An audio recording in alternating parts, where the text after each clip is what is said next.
Hey, Amazing Period 2 class, this is Mrs. Bevere. I am missing you lots. I hope you are all staying home and that everybody in your household is healthy. I hope to see you again soon. In the meantime, this is how I get to teach you lessons. Last time I saw you, we were working in Math 180 on Block 4, Topic 2. We had just taken a quiz, and we're ready to start Topic 3. Since I was unable to send your books home with you, what I would like for you to do is go grab a notebook or a piece of paper to be able to take notes on, because as I always do, I'll allow you to use your notes on any tests or quizzes that you take when we're either together or as we continue to be apart. So quickly pause this video, go grab a piece of paper or a notebook that you can take notes in.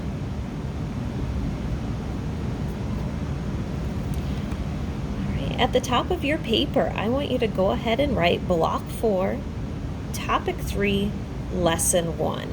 I apologize that I already have some writing. I already recorded this lesson and discovered that when you record lessons on cell phones using Landscape View, it flips it when you try to download it to YouTube. Our goal for today is that you will be able to compare initial value and final value to calculate a percent of increase or decrease.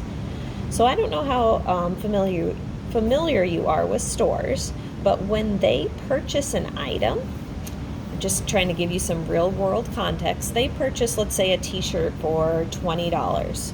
Well, they're not going to sell you the t-shirt for $20 because they have to make money off of what they sell you. So they are going to increase the value of the shirt to charge you an amount so that they can make a profit. This increase is called a percent of increase. At the same time, when you go shopping, sometimes items are on sale. Their price is less than what it normally would be. And in that case, that change in price would be called a percent of decrease. So that's kind of what we're working on today, just not necessarily with money amounts always. Since we're apart and I'm unable to draw a popsicle stick, I'm going to go ahead and read number 1. It says, last year, Miguel worked on 70 cases total. This year, he is working on 56 cases. What is the percent in change Miguel's caseload? One thing that I noticed right away, oops, I'm sorry, I bumped it, I have to sit awkwardly now, is that he went from 70 cases down to 56 cases. What I notice is that his caseload has gotten smaller, it has decreased. So I know I'm going to find a percent decrease. Go ahead and write that down. In order to find any kind of percent of increase or decrease, what we need to do is we need to compare two different values. And when we compare these values, we write them in fraction form. So what goes on top of the fraction is how much our values have changed. On the bottom, we go ahead and write our initial value. Oops, right value, right? Spell it correctly. Now I'm going to write this fraction multiple times. You only have to write it once. You'll have it on your paper. You will be able to see it. All right. So according to this case, my initial value, the starting number that Miguel worked with, was 70. 70 goes on the bottom of my fraction. All right. On the top of my fraction, I have to figure out how his cases have changed. I have to find the difference between his initial cases and the cases he has this year. So to find this difference, what we've got to do is we've got to subtract. I'm going to go ahead and write the bigger number down first. He started with 70, then he went down to 56 cases. I'm going to go ahead and pull out a calculator. I forgot calculator at school, so I am using my son's cell phone, since I'm using my cell phone to record. All right, can you see the calculator? So I'm going to go ahead and type in my calculator, 70 minus 56, hit enter, and we have 14. So the value has changed by 14 cases. Now, since our goal is to find a percent, we have a fraction. Do we remember how to change a fraction to a percent? What does this fraction bar here mean? That fraction bar means to divide. So in my calculator, I am going to go ahead, and type 14 divided by 70, divided by 70, and I get 0.2, which is a decimal. I'm looking for a percent. What do I do to change that decimal to a percent? To change a decimal to a percent, we multiply by 100. So in my calculator, I'm now going to type times 100, and I got 20%. So my percent of decrease is 20%. I'm going to go ahead and circle that. That is my final answer for this question. Let's go ahead and move on to number 1. This was an example problem. Make sure you could see it. All right. This problem says Angel changes the schedule for some part-time workers from 12 hours a week to 9 hours a week. What is the percent decrease in number of hours? Okay, so I'm going to look at this problem. It says they started getting 12 hours a week. Now they are down to 9 hours a week. Since the number of hours went down, I know I'm going to look for a percent of decrease.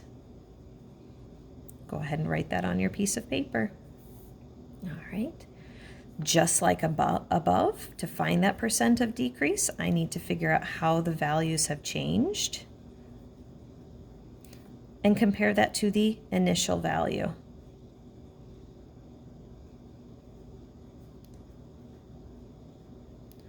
Let's look at this problem and figure out what is our initial value. 2 hints that you can use when looking for initial value. Initial value is usually the first number they gave, and it's also your starting amount. So these part-time workers started with 12 hours a week. It's also the first number that they gave us. So in this case, at the bottom of my fraction, I'm going to go ahead and write 12. Now I have to figure out how my hours changed, or how these part-time workers' hours changed. To figure that out, just like above, we need to subtract. I'm going to go ahead and write up above 12 minus 9. And I don't need my calculator to figure out 12 minus 9. I know 12 minus 9 is equal to 3. That is the amount that our value has changed. So I'm going to write that at the top of my fraction. Now I'm ready to change this fraction to a percent, just like I did before. Pulling out my calculator, moving a light so it doesn't glare so much maybe. All right, so what does this fraction bar mean again? Right here, it means to divide. So I'm going to take my top number, which is 3, divide it by my bottom number, which is 12, and that gives me a decimal. What do we do again to change a decimal to a percent? We multiply by 100. So I times 100 in my calculator, and I get 25%. The percent of decrease is 25%. I'm going to circle that because that is my answer for number 1. Let's do one more problem today, and then the last ones we'll save for tomorrow. All right, I'm going to go ahead and write number 2 on my paper, and let's read the problem. It says, the advance ticket price for a political dinner is $60. The cost of purchasing a ticket at the door is $69. What is the percent of change of the ticket? Okay, so I'm going to go ahead. I already have these underlined. It says they cost $60 if you buy them in advance, so before the dinner. But if you wait and show up at the door, you now have to pay $69. I notice that my price is getting bigger, which means that this is a percent of increase problem.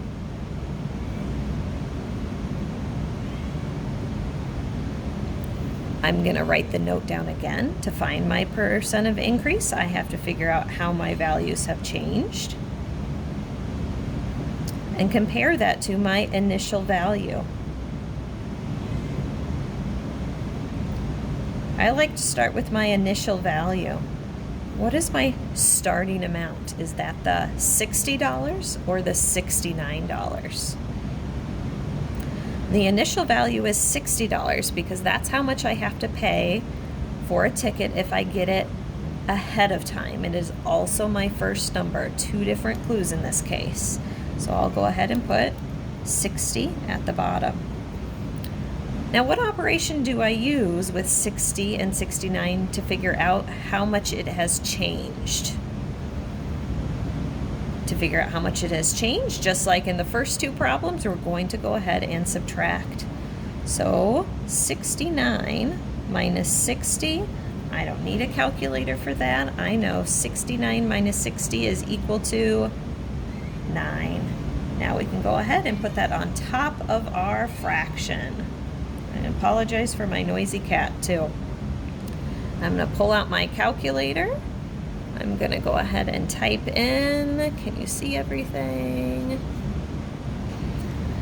9 divided by 60. Once again, that gives me a decimal. I need to change that to a percent, so I'm going to hit times 100, and that equals 15%. So my percent of increase is 15%. Now I'm going to challenge you, since we are not finishing this lesson today, I'm going to challenge you to go onto software and try to complete at least 2 problems. Even though we are apart, I know that you can still complete lessons online. If you are struggling with a question, take a picture of it, email me. We could set up a time on Google Chat, or if it needs to be over the phone to help you get through these problems. You just need to let me know when and where you need help. All right, I miss you lots, and please keep up on all of your homework. That way you are more prepared for high school. All right, have a good rest of your day. Bye.